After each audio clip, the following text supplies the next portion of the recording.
А как се траква това IT? Всъщност какво траква сайтовете, които зареждат през мобилен браузър или... Ако сайтът има оговорка с мобилния оператор, принципно има възможността мобилният оператор в хедъра, с който клиент се обръща и минава през него, да съдържа специфично ID, което да оказва, че това е потребител. Кой е този потребител? Къде е и какъв му е номера, не е ясно, но се знае, че това е същия този потребител, който е дошъл и оттам. Но читаме на неговото физическо местоположение на някакви места, така ли?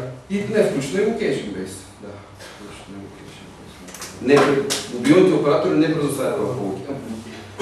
Отвори сега на дори да и Google веднага ще ти каже къде си. Така че ще не знаеш фона, да. Ако си му разрешил. Още признавате дата излишно. Да. Мобилните оператори тези сервиси не могат да поддържат в момента location based. Няма Google сервис. На Google сервис, защото клетките не описани. Последната информация, това е така. Но не, имаш ID-то, че това е същия човек. Когато пак влезе, ти знаеш, че пак е този човек. Може да му предоставиш ресурсите, без да го питаш за юзернейм, за парола, за логване. Ако ще той да се изтрил куките от телефона, да се е сменил, да се е сложил картата в нов мобилен телефон. Идеята е, че ID-то идва от самия мобилен оператор, там може да има идентификация. Тоест следи се потребление на мобилни сайтове, следи се SMS трафик. Дали SMS-а често, окей, да предполагам, че това е поверителна информация. Дали SMS какво? Дали SMS-а често, може би? Не. Това не е поверителна информация, това е билинг информация. Но това следи ли го това нещо? Това е Дали SMS-ките ръководят? Или следи само поведението му през мобилния браузър? Поведението през мобилния браузър? Да, мобилния браузър. Значи, има взаимовръзка. Ако на клиента се бъде изпратено SMS съобщение, това SMS съобщение има линк, да кажем, вътре от дори да бъде повече информация и той натисне този линк и влезе в мобилния браузър, вече тогава има взаимовръзка, тъй като хубавото нещо е, че на всеки клиент може да бъде изпратен SMS, където вътре да има скрита информация, викайки, ти знаеш, че точно този мобилен номер, на който си пратил SMS, е влязъл точно в този сайт и извършил точно и какви си действия. Нещо, от което каквито регулации да дойдат. Само скрия в линка. Да, по същия начин, както е в линка, идеята е, че тук знаеш, че GSM номер на клиента. За утре може да го поискаш му се обадиш, да кажеш, че той е купи. Примерно. Целият етичния проблем за много хора не знае, че на практика цялата информация на всички мобилни оператори се намира на Гурко и 6 септември на втория етаж. Преди цялата информация минава там. Ако някой иска да знае какво правите и къде сте, ще знае. В принцип, да, винаги е така. Големия брат те гледат. Тук не е големия брат. Тук е посредника може да знае също, което е по-любопитно това. Защото големия брат винаги знае. Или имаш лична карта в джоба. Не знам. Те неща не мога да коментирам, защото не знам. Говоря от към нашата сфера, прямо ние като сервис провайдер, може да знаем и клиента. Ако сайт е изработен както трябва, банер е изработен както трябва, може да се знае ID-то на клиента и този клиент е каква му е историята на бразването, може да се знае неговия мобилен номер, ако е направена така кампанията. Оттам нататък вече да се направят всички взаимовръзки по екшените, които този клиент извършва, покупките, които прави и след това да се доставим купената информация. Принципно това е възможно и бих казал, че към момента с никакви други рекламни канали това не е възможно. Някаква комбинация между имейл и това, ама пак мейла трябва да си го отвориш, за да разбереш, че имаш имейл. Предимството на мобилната реклама платформа на SMS и MMS е, че трябва да се изключи от телефона да не го получи. И включи ли си го, той ще го получи. Мисля, нахално е, лошо е, някакво чука на вратата. Така е, но пък да не забравяме, че в доста страни точно това чукане на вратата е вариант, който продава всъщност най-много стоки и услуги, което в крайна краща го интересува вашите клиенти. Не е по-нахално хостеса, когато тира да пошува в ръката. Не. Проблемът е, че не можеш да си го изхвърлиш просто така. Можеш, да, но трябва да се сетиш.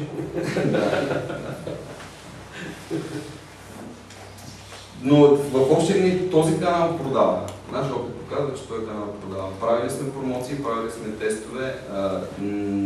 Това, което може да предизвикаш, използвайки този канал е подобно наскоро четах във Фейсбук, дето по грешка поканила в целия Фейсбук къщи 1400 души на доста хора.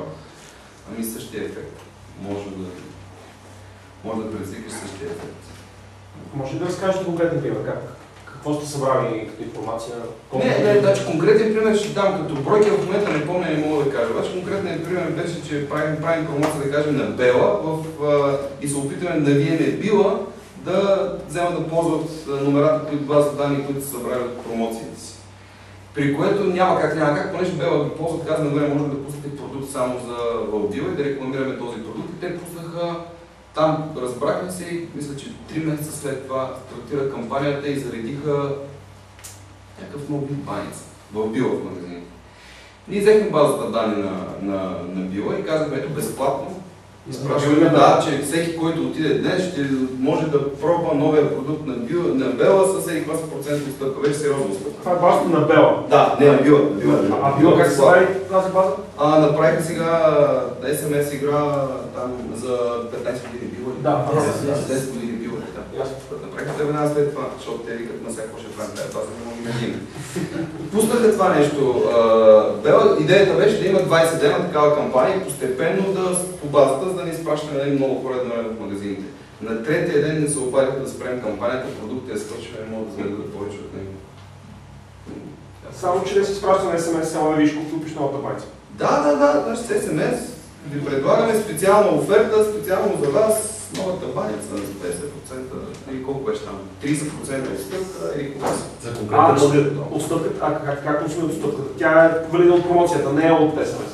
Отстъпката е валидна за всички свят. Конкретно за магазини или за цялата мрежа на Била? За цялата мрежа на Била. Няма как да ги ограничим. В случая Била не събираха градовете на хората. Иначе ако се направи съответната промоция, може да бъде по градове.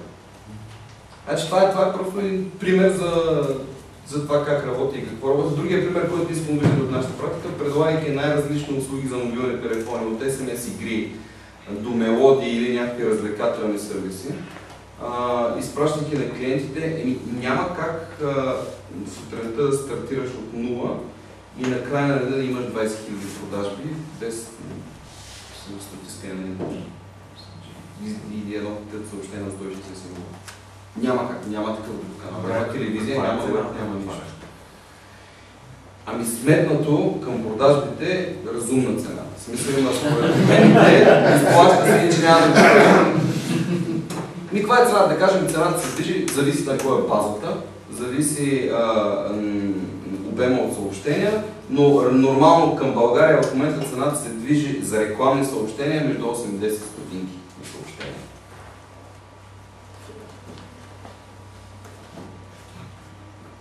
Което 8-10 стотинки за нещо стига до потребителя. Какъв е респонс?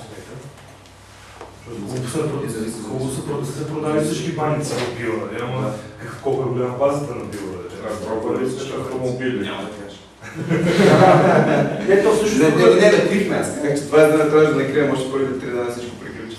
Защото просто нямаше повече. То е интересно. За това значи те могат да се произведе 10 баници. Не. Айде сега говорим за Бела и за Била, не говорим за местната баничарница. Говорим за А как изследвано от тези хора, които са получили ефективността да кажат на толкова факти? Защото те са писани супер много хора в магазина Била. Принцип там огромен човек по поток. Така е, въпросът е, че това не е за първи път такава промоция, която те стартират. Има някаква база за сравнение. 3 месеца, като са правили нещо такова, резултатът е бил един какъв си. В момента, като го правят, резултатът е един какъв си. Колко пъти рязко нарастване? Не мога да кажа, не знам, не съм смисъл, че това нещо не сме го анализирали.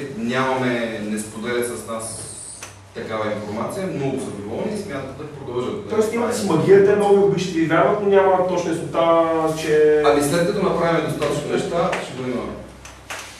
Но към момента и това в момента е в началото. Според мен нещо да дойде преди банер реклама, тъй като е доста по-интересно за клиенти. И постоянно между другото някакво търсене може да изпрати SMS на някакво. И може, ама откъде имаш номера. Проблем е в повечето случаи, че нямат съгласие за изпращане на съобщението. Между другото, мобилните оператори, там един от любимите ми мобилните оператори са казали, че ако някой направи спам през тяхната мрежа, го обявят се да справят 100 000 лева на всеки отделен случай. Примерно. Айде си представим, ако прати 1000 съобщения, да не получим 100 000. Примерно. Схемата за Замбия. Да, по-добрият вариант е, който не сме не знам. Но както и да е смисъл, не, въпросът е такъв, че регулирам пазара, на клиентите ще носи много повече информация. Значи ние работим на много пазари, не само. Един от най-развитите рекламни пазари, на които работим мобилен такъв, е Сингапур. Значи в Сингапур няма SMS реклама, всичко обаче е MMS. Има за това необходимите условия, нали, че почти 100% от хората са с смартфон или 50% са с смартфон. Мобилните оператори са отворили достатъчно лесен канал за MMS адвертайзинг и така нататък. Но интересно е, че там, ако погледнеш, част от тези месеци изглеждат, нали, там видеореклама изпратили човек, банер реклама, код, бар за сканиране, който да. Всичко и работи много добре.